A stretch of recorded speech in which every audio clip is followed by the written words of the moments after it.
Hi, everybody. Welcome back to the Convo Couch. We wanted to do a show with three great candidates that we thought are really representative of the progressive movement.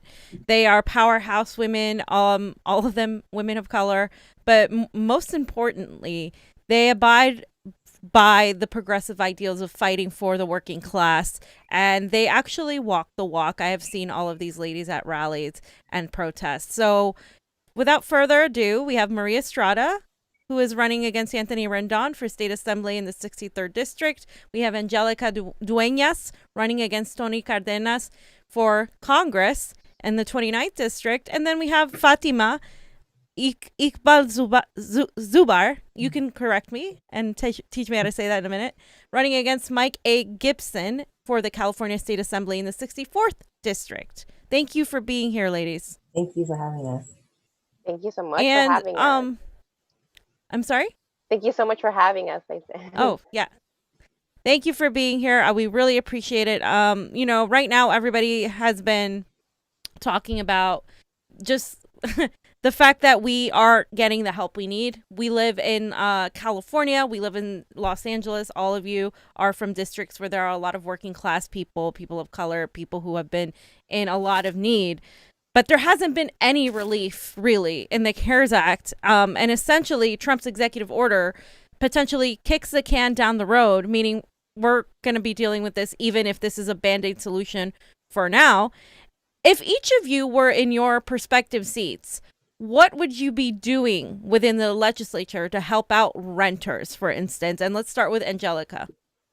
Yes, no, thank you. That's a great question. I think that, Ilhan Omar has a great bill that she's trying to move forward, which is the cancellation of rent and mortgage bill. So I think that that's really what we should have been focusing our energy on way back in March. Freezing rent, freezing mortgages, like a real rent freeze, not this, it's on hold and you have to pay it all back at once or in pieces later on. Where are you supposed to come up with these 3, 4, 6 months or however long a year, who knows how long it's going to be, of rent? How are we supposed to come up with that when we haven't been working, right? I think that we need real solutions and a real people's bailout. So that's essential. The same thing with utilities and the internet. We should have seen government step in through a federal act, a bill, and address these problems that the people firsthand are dealing with, instead of a top-down solution that they gave us with two of the most horrific and biggest wealth transfers ever seen in the two stimulus packages that were passed, where only the big corporations ended up benefiting. Yeah, I agree with you 100%. Maria, what would you be doing? Well, at the state level, I think one of the things that can be done at the municipal level actually is, for example, in the city of Maywood, they've actually proposed using, and Maywood's a small city, so they have cannabis revenue, and they want to use $600,000 of the cannabis revenue to actually help renters, so that it would be distributed among people in the city that really need it based on their situation, right? But unfortunately, that's not working, simply because the mayor, who is Anthony Rendon's alternate in the LACDP, blocked it, as well as two of the council members, Hiba Marquez and Ricardo Lara, who are delegates in this district, and we know how they rigged our elections, so they're illegitimate delegates. So you have people, there's different ways to use revenue and reallocate revenue, right? That's one of the things that they're working on in Southgate. Southgate, the police take up 53% of the budget, or 56% of the budget, I'm sorry. And we saw that, I did some public records requests, and the chief of police of the city of Southgate, Randy Davis, spent over $17,000 in 90 days on meals for his department. And this is a city where, 21.5% of the people are unemployed, 22% of the people are food insecure, 37% of the people don't have health care. And yet the city's allowing the chief of police, who gets paid a low $200,000 annual salary, to use city funds to feed his police. Not only that, they bought like slabs of this metal, this special type of steel to put in their gym at the expense of the city. And just a lot of wasteful hotels expenses so they didn't have to drive home. That's why we need police that are local, right? We don't need you living in some other affluent neighborhood and coming in our neighborhoods and policing our people. So there's a lot of different things that could be done. I've been working with these activists and giving them, actually providing them information to get the community engaged. And it's actually pushed off the budget vote in the city of Southgate, in the city of Maywood. Petitions being done that's been proposed to put pressure on the city council members that are playing politics with people's lives, but definitely need to put through legislation. The legislature has really done nothing to help anyone. The only thing that they've actually pushed through is the SB 625 to actually privatize our water, and they're using the COVID to actually try to use that as some emergency to get this pushed through. But definitely legislation needs to be written to protect renters. We really need to do, Costa-Hawkins needs to be repealed. I mean, this has been an ongoing problem, and I think part of the problem is the fact is that our communities don't get information, so they don't know how to vote, and that's how these special interests are able to buy off like people like Villaraigosa and have them go on the radio, and they're like, oh, well, he said we should do this, and they trust him, but in fact he's given us the wrong information, right? So the lack of resources and communication, and that's intentional. The Democratic Party, if they really cared about these communities, right, don't you think they would be coming in? So to me, it's very important to educate the community and provide them the information so that they know how to vote. But bringing forth legislation that actually helps our communities, like yes on AB 345 to stop the drilling, stuff like that. I bet you that if we went right now and went to the community, people wouldn't know about it. Educating the community is super, super important. So we're actually working on a list of all the bills that are going to be presented and actually telling people how to vote so that they know how to vote. And that's going to be part of what we're going to be passing out when we can this. Because that's really awesome. It's the only way that people are going to get that information. And we're going to be doing other types of campaigning just to get that information out there. Not informing the community. An uninformed populace is easily manipulated and controlled, and that's part of the problem. And the Democratic Party is very much the problem in that they don't know about these ADEM elections. They don't know about you could run for the LACDP committees. They don't know any of that. And that's how they're able to maintain control, right? So to me, educating and giving that information to my people is super, super important. And that's what I've been doing for the last 3 years. So that would be, I would wield the power of that seat to get that info and use those resources as a legislature to help my community in that way. Because the more you give people information, the more empowered they are, right? And then I think that's the way to go. And we're running candidates. I think I have 2 in the Hawaiian Gardens, 3 in Linwood, 4 in Maywood. So I have candidates running all over that we're co-canvassing with and working with. So, Fatima, how about you? Yeah, I agree with everything that's been said. I think Maria's absolutely right. Like it's the information that's not given to communities, that's intentional, right? It's not that, oh, they don't want to know about it. It's that it's kept away. Like I think that speaks to us as candidates too. Like a lot of the process, like I was thinking, like you sign on to run as a Democrat, and it's like they just give the incumbent everything, and they tell them all the information. You have no idea, like what like Maria said, like some of these things that are going on, and then it's like, oh, can't even. So I think it's definitely purposeful to be like that. One thing I wanted to add is I know the state legislature tried to have like Project Roomkey, and that's like been like a failed program. Right. And I think, Gibson, not shout out Gibson, but say he passed this bill.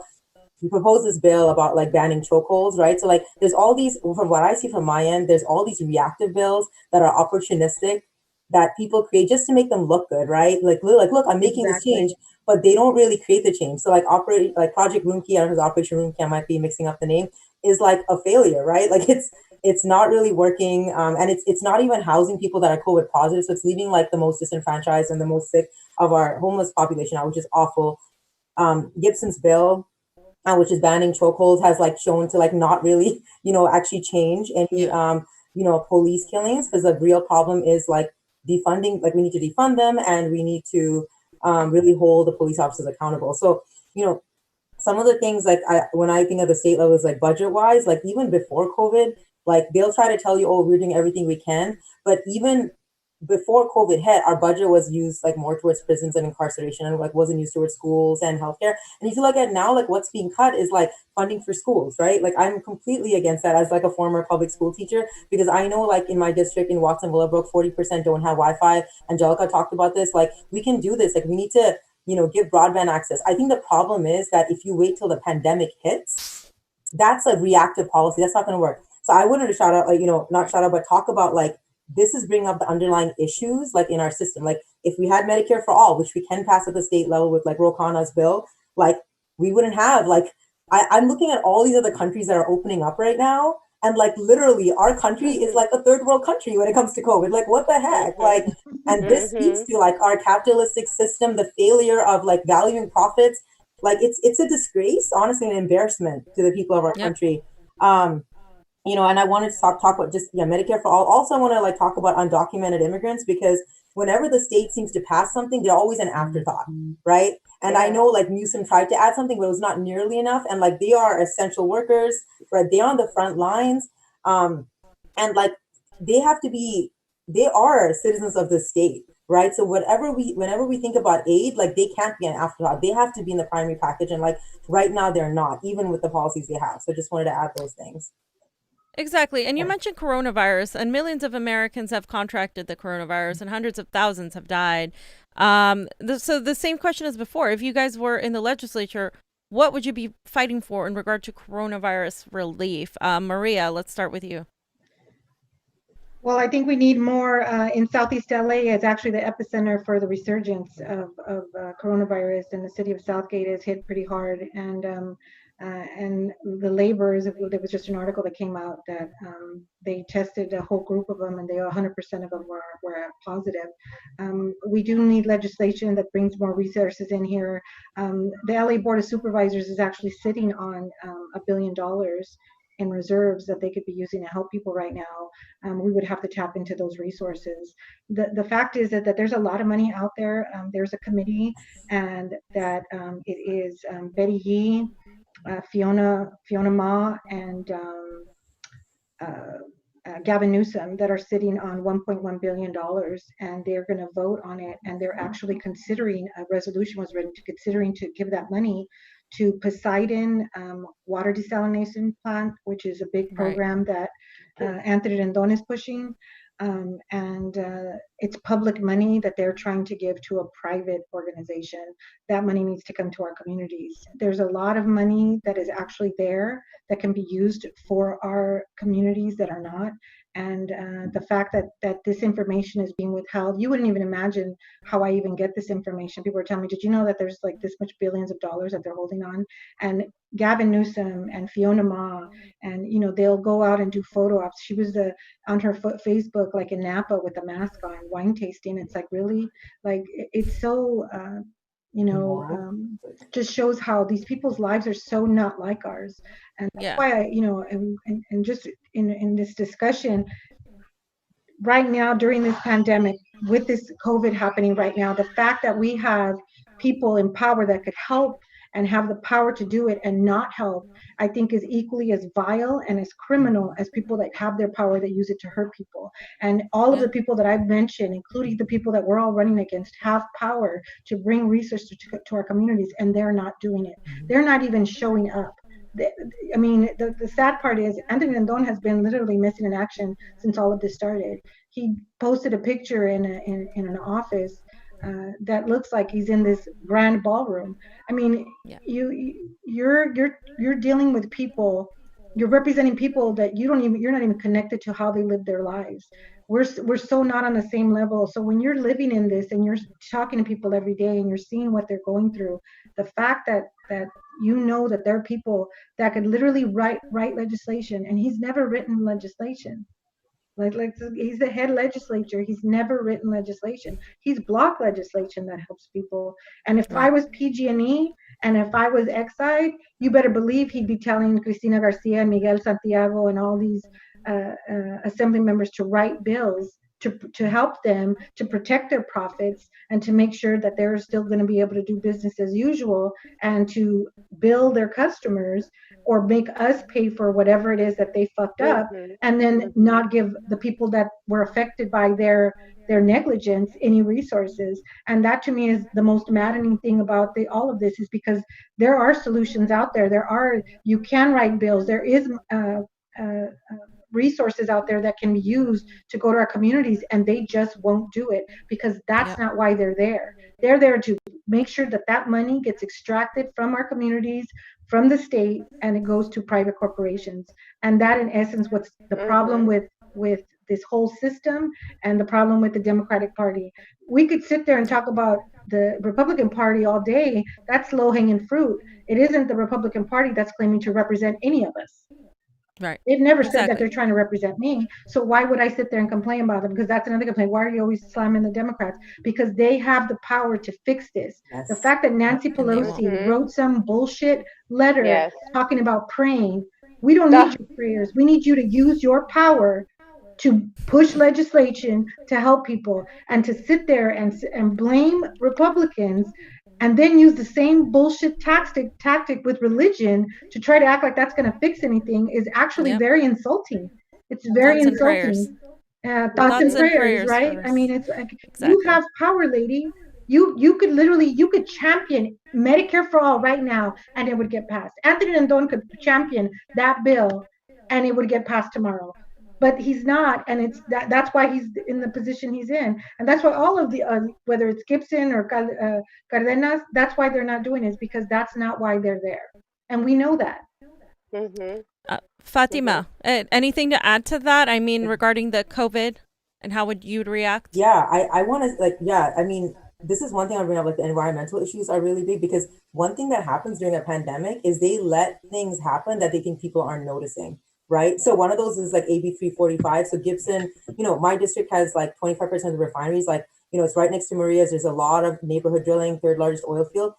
He voted absent on it. I was just at Hertzberg's house the other day putting stuff on his door because the bill's stopped right now. And that's a bill that would have, saved a lot of lives. Like, I mean, we have really high rates of asthma and we have really high rates of cancer in my district and in marginalized communities all over California. So I just want to shout out these things that you might not hear about directly related to COVID, but they let happen. For example, fracking permits have increased. Maria talked about Poseidon, Aliso Canyon.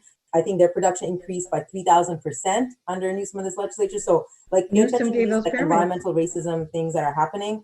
The only other thing I would add is in a pandemic, like Maria said, there is money. And in California, everyone always talks about we have a progressive tax code. Right. And if you look at our billionaires in California, they are making bank right now. They are doing so well. And that is the immorality of it, how while people are getting on the streets and becoming homeless, they are making all this money. So I would propose taxing them like crazy right now to get the money back in the state, back into, hey, use them. They're making all that money, take it away from them, put it in the hands of people that matter. What happens a lot in California legislature is that even when we don't have a pandemic, they although they pay higher taxes than maybe other states, through these tax expenditures and loopholes, the money actually ends right back in their pocket. So that's something we need to close, is these tax loopholes. And in a pandemic, have an emergency tax where we're taxing them crazy, 50% or something really high to get that money back. I just wanted to add those things.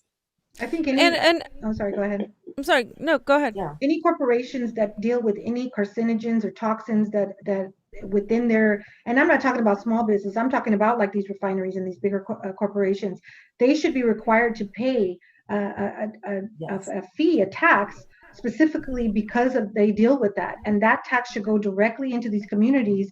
We don't even have filters.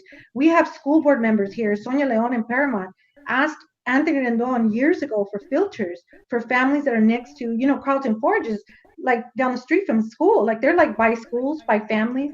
And he won't even, he literally has shown up, and when she went to talk to him, he ran from her because he made a promise and he didn't follow through, and she just wants filters. Now, right now, that would be super helpful, but it's just not going to happen because they're, like I said, they're not there for that. And the fact that they have the ability to just something simple like filters, you can't do that. Come on.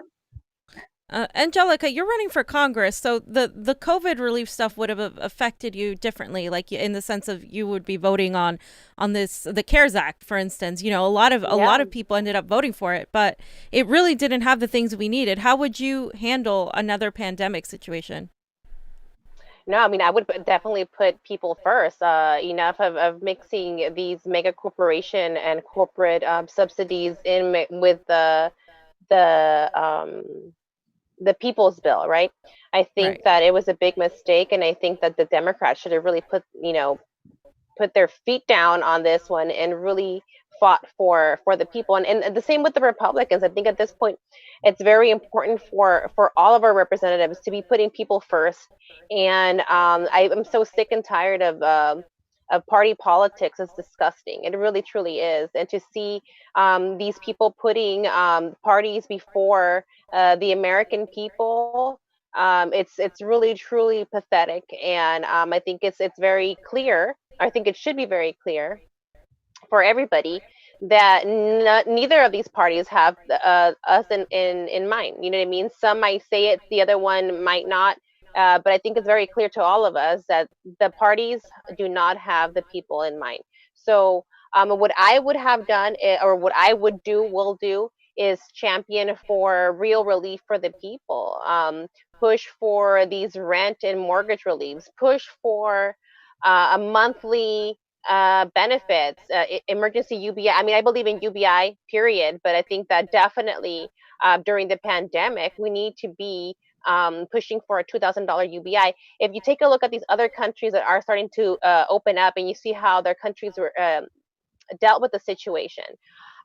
What we have here in the United States of America, I believe it's a mixture, or it's the problem or the conflict between people's freedoms, right? And because we're a country built on independence and freedom and what have you, but there's also responsibilities, and I think that that's something that people have lost a lot of track in on, and people have lost.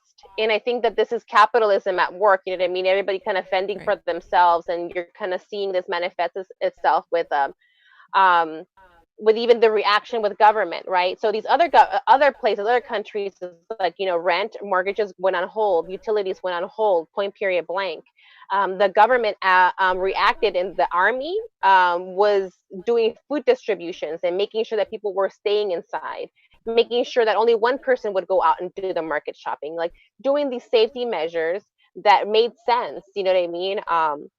In Mexico, even though they don't have a monthly benefit, and they don't have all of these like money subsidies, they actually, their behavior, the people, just like the general public, I guess they have a more of a trust, or just like a sense of responsibility of government, and they follow the rules. They put on their masks. They're not over there questioning it and protesting it. They're doing it. And in fact, in Mexico, before you go into any market yet or any store, you get a temperature check, and you have to wash your feet off, and there's all of these extra precautions that, if we were all doing that, and we were all kept each other's in mind. And just because I'm a healthy, adult with age, between this age and that age, and I don't have preconditions, doesn't mean that I'm not going to be carrying it and get somebody else sick. It's these responsibilities that we have, to each other, that I think that that's one of the things that we need to just emphasize. And this just goes in general. I think that as a country, we're just so cruel. You know what I mean? And instead of doing something, people, break out the camera and they want to capture the video. It's a sickness that we need to address. Really, I think it's much like we need to restart the police, and see what we're gonna make that look like. We need to restart a whole lot of things, and I think that one of the things, and I've been talking about this for a while, even back when I was running green, is the emphasis on civics or civility, like not just government, but literally how, humanity, and how you deal with each other. And these are things that we really need to start, focusing on, having kids, meditate in school, and really start being connected with their humanity, because we're losing that. Hmm. And I'll be honest, like, even like, with my dad just passed, as some of you, as you girls know, um, and seeing how even my kids are having a hard time reacting with it, because of this disconnect that we now have with technology. You know what I mean? So it's very interesting to see it firsthand, which makes me go, oh my God, we need to make sure that we're not losing our humanity in all this whole and everything that we're doing. That we need Yeah. to make sure that we're connecting. And now with COVID and being disconnected, it's even more important now than ever before. Is that we need to take care of each other, and we need to really start looking at turning our culture towards something like a caring culture. Yeah. Well, 100%. You hit the nail on the head with that. Education wise, we know that Betsy DeVos is Trump's Secretary of Education, and she's been an advocate for choice schooling and has also propped up charter schools while leaving poor districts out in the cold. What action would you take to start the process of rebuilding education and relate it directly to your district? Fatima, we'll start with you first. And just let's keep it at 2 minutes per person. Yeah, sure. I mean, I love this question as a public school teacher. Yeah. You know, what I want people to know, just to Maria's point of informing the communities, actually over like 95% of our education funding is at the state level. And like they do this on purpose. California doesn't want to know that they hate our kids, but they do. So even before COVID, our funding has always been lowest per pupil at the state level, and it's even worse now. So one thing I want to know is Betsy DeVos is awful, but the thing is, like, the media gives her a lot of power when we need to be looking at our state legislatures and seeing what they're not doing as Democrats, right? Yeah. And so we need to like completely I think from the state level, I'm going to talk about I've seen state funded pre-Ks in Compton and Watts. Like it's just a disgrace the amount of money and resources the teachers are paid and what they're given versus like a private daycare, right, in like a Santa Monica. And it's like it's literally like racist, like how many resources one gets. It's such a big difference. So just really putting more money into our kids 0 to 5. My son has autism, and if he didn't get like the therapy he needed, and we were lucky we had private insurance, but what about families that don't have that, or their kid has to go to pre-K? I've seen this happen in like my district a lot, where kids that have autism, unfortunately, like those years are so important and they don't get the resources they need. So just really increasing resources to our universal pre-K, fully funded. And then, in terms of like our schools and middle schools and high schools, just really, I'm going to say like equitably, like distributing resources, because we know that wealthy communities have these ed funds where wealthy like parents are putting money in. My folks, like parents in Watts, couldn't pay $30 for like, one of my robotics club's sweatshirts. So that's understandable. They're trying to put food on the table. So we need to give them a lot more money so that they have like state of the art schools and like the best teachers are paid well. Then like tuition free public college, our tuition costs are rising in the state. And I know a lot of my own students in college are like working full time while trying to go to school. So definitely, shifting our funding towards education to cover education all the way from the time a child is born till when they have to go to college, and making sure that's free. Yeah. And Angelica, so you're in Congress, you're running for Congress. What would you be doing as far as actions to fight against what somebody like DeVos is advocating for? Yeah, no, I think it's much like how Fatima said. Yes, DeVos is awful, but this has been happening for a very long time here in California.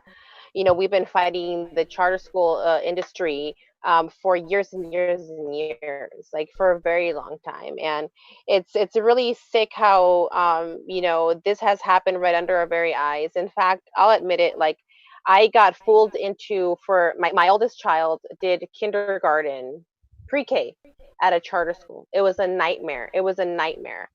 Halfway through the year, we were done, but we were like, okay, well, let's just finish the year because we don't want to do this to our kid. But it was a nightmare. You can clearly see that these people were profit driven. They were, my child was sick. They would call and pressure my mom and dad into bringing her in, and they were like, just have her drop off her homework and we'll mark her here. You know what I mean? Like illegal stuff. And it was just, that's just the top of the iceberg. It was just terrible. So that was just like a personal experience, but just seeing how they have been able to utilize public funding for a private, they call it nonprofits, but we all know what the nonprofit industrial complex looks like. And to be able to do that by literally stealing resources from our children. I mean, how on earth are you ever where else would you be able to start a business, let's say, by taking over somebody else's? Oh, you guys make cookies? Well, we're going to make cookies too right here, and you're going to push somebody out of their space. And this is what they're doing. They're utilizing um, tax funded building and space that we have paid for, where they move in and then they literally make profit off our children by not just stealing space that was tax funded, but also stealing funds on top of it all by stealing these students that would have been going to the school, but now they're getting the funding per pupil. It's disgusting. It's awful. It's criminal, and this is something that needs to stop. I think it started off as a good thing, pilot schools where they were going to be able to experiment and really, with a limited number of how many schools were going to be per big city, all this stuff. Like, it was actually like a good idea to try and really explore education options.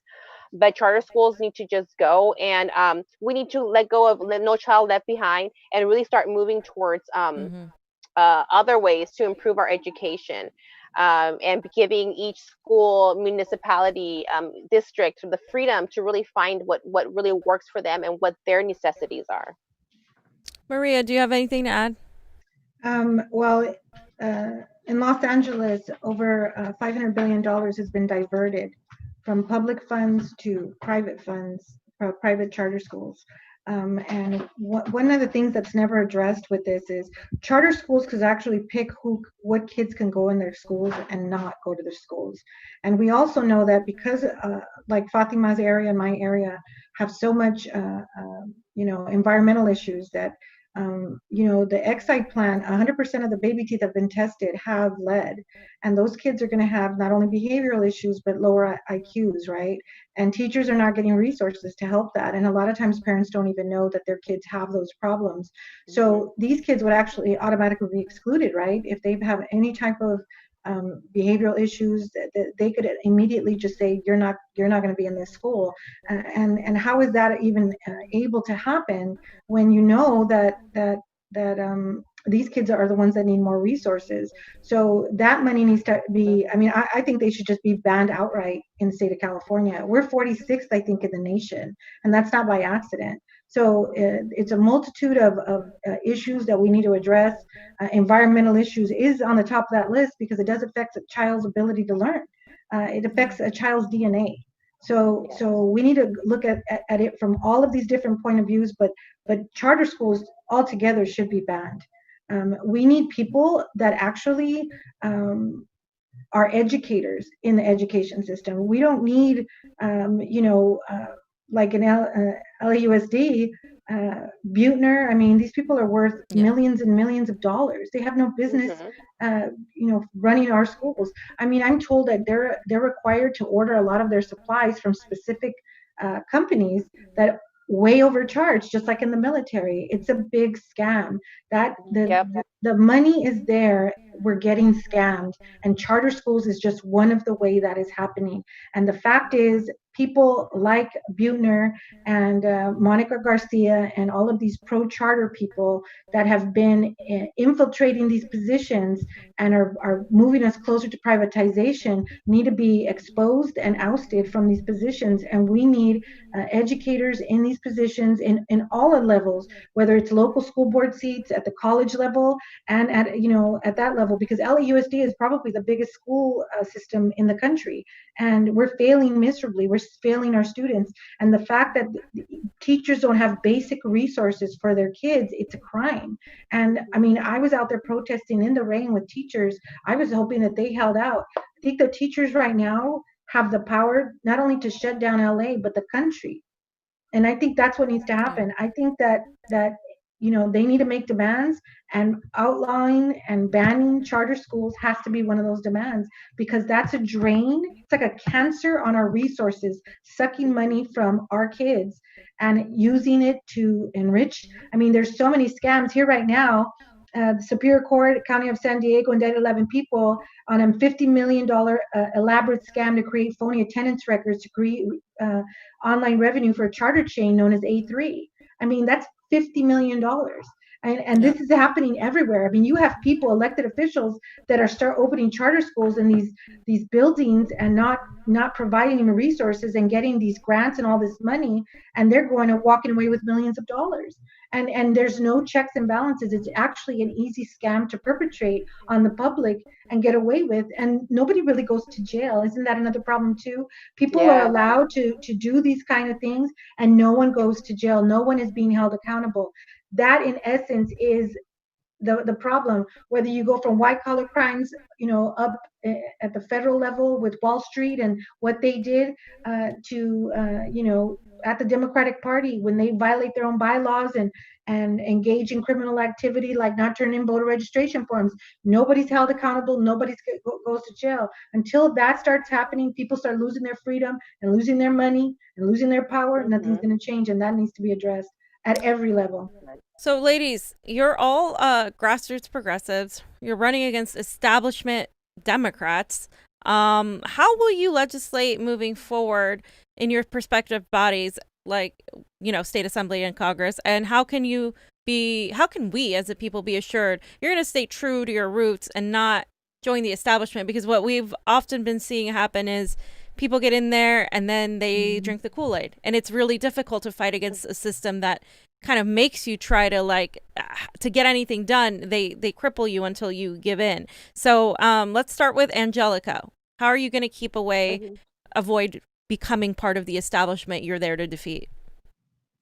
Well, I really, really do hope to be able to do that, right? Everybody we've seen hasn't been able to stay true to that, but my intention is to be in there for the people. I'm okay with being a 1-term, 2-term, 3-term, a small amount of terms, congressperson if need be. I understand that I'm not there to make friends, and I'm there to gain power and make power moves.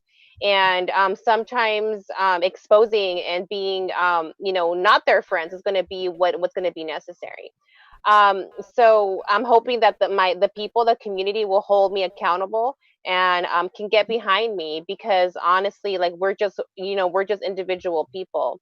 And as far as chingonas as we may all be, we know we're individual people, and we really can't make any changes unless the people are behind us. And so we do need your support, right, to get behind us and to make sure that you're keeping us accountable and making yourself heard too. Like, be out in the street.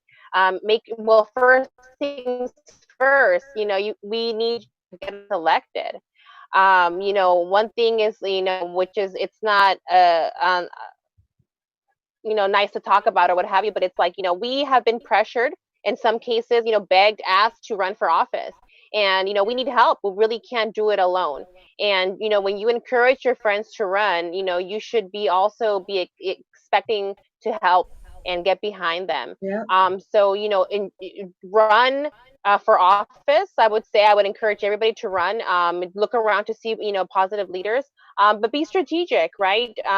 Make sure that you're going to have a team to support you. Make sure that you're going to be the team that supports the candidate that you believe in. Because we can't do it alone. Right now, Fatima, Maria, and myself, we're getting ready to do a whole lot of stuff. We've already been doing it. You need to sign up and volunteer. And if you can't volunteer, but you have some change to spare, you need to donate. You have to.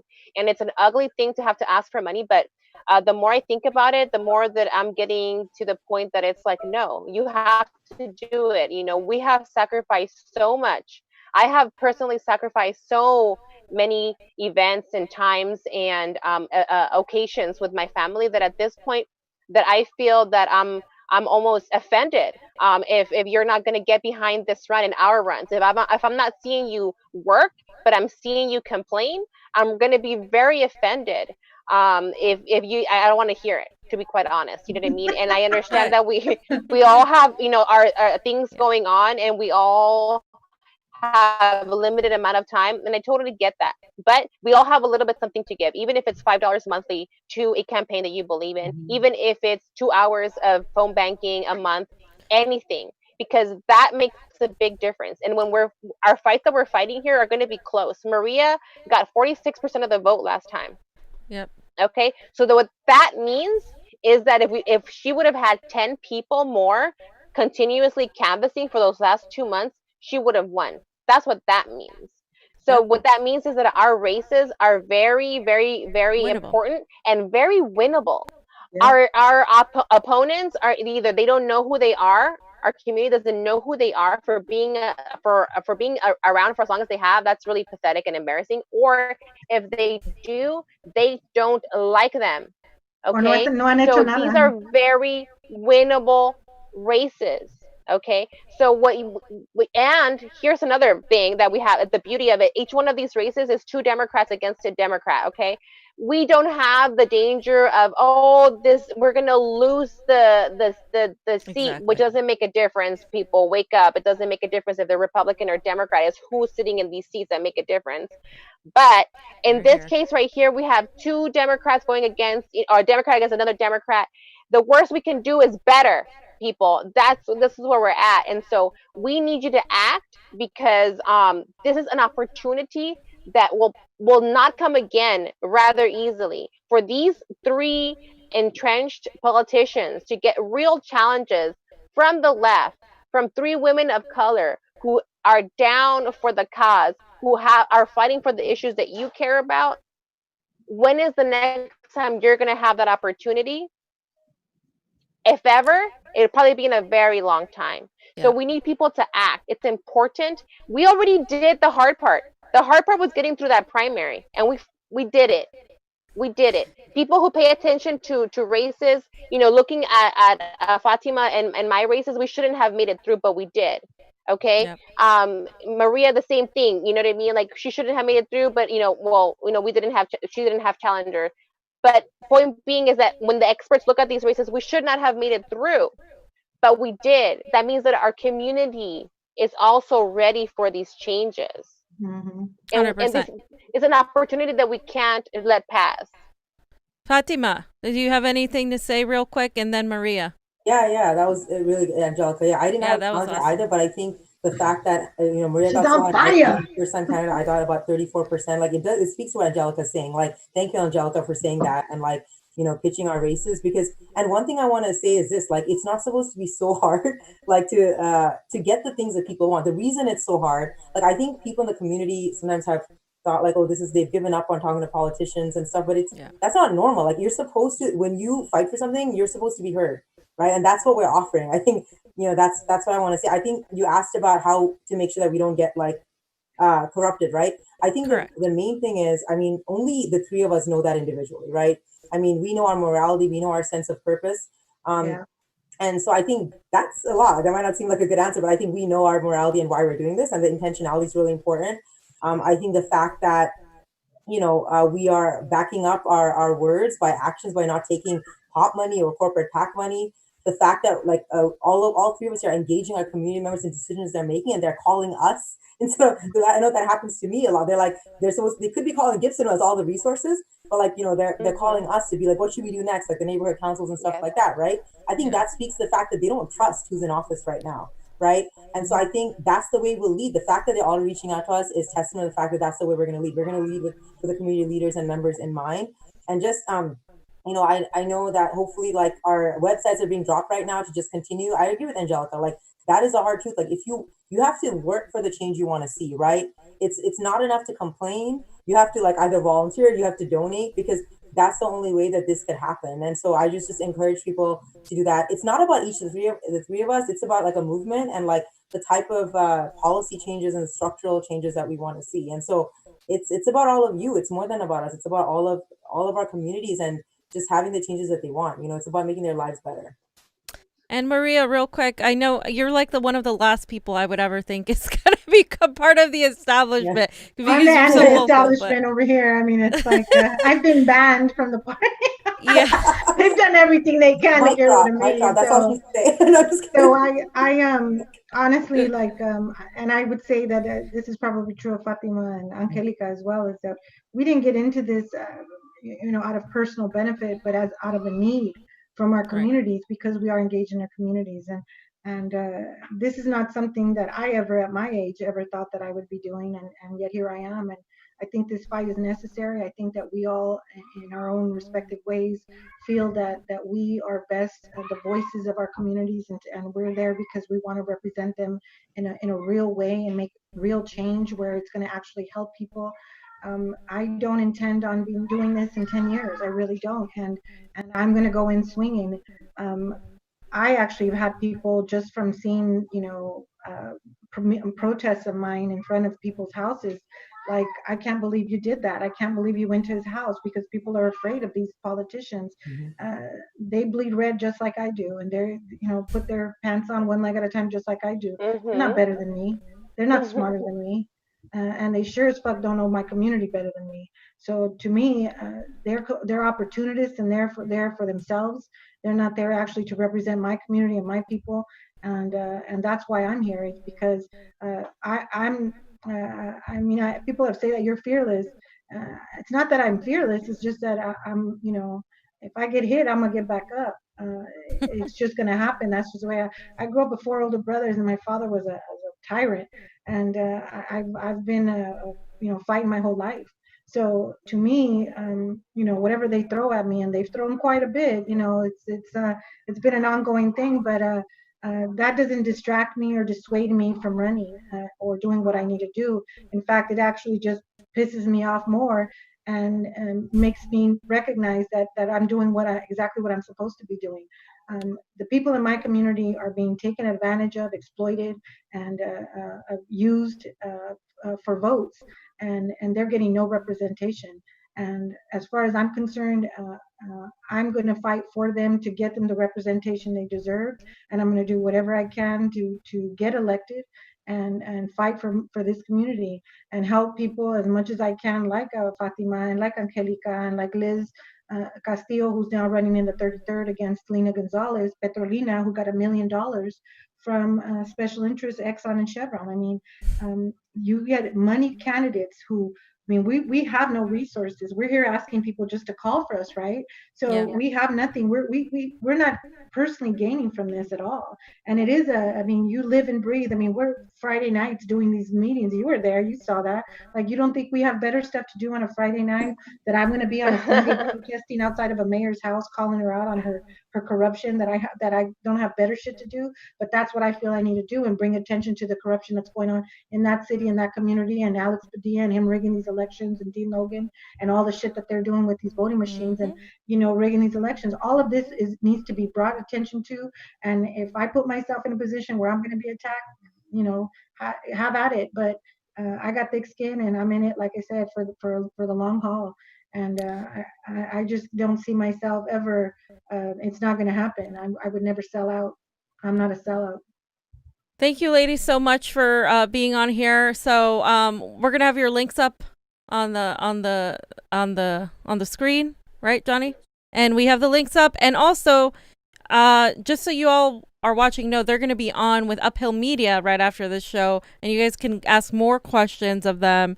And if whatever you guys can do to support these candidates. We live in California, and supposedly one of the most progressive states, yet we have the most vile, corrupt Democrats. Who needs Republicans with Democrats like that? And these ladies are running against them, and they have the fire in them. They are of the people. They work here. They live here. They know their communities, and I hope that we can support more candidates like them. So thank you, ladies, for being on, and thank you guys for watching. Thank you so much. This was such a fun discussion. Yeah, I just said that. Yep. And they'll be on Uphill Media right next. All right. Bye, guys. Thank you, guys. Appreciate it. Bye. Good night.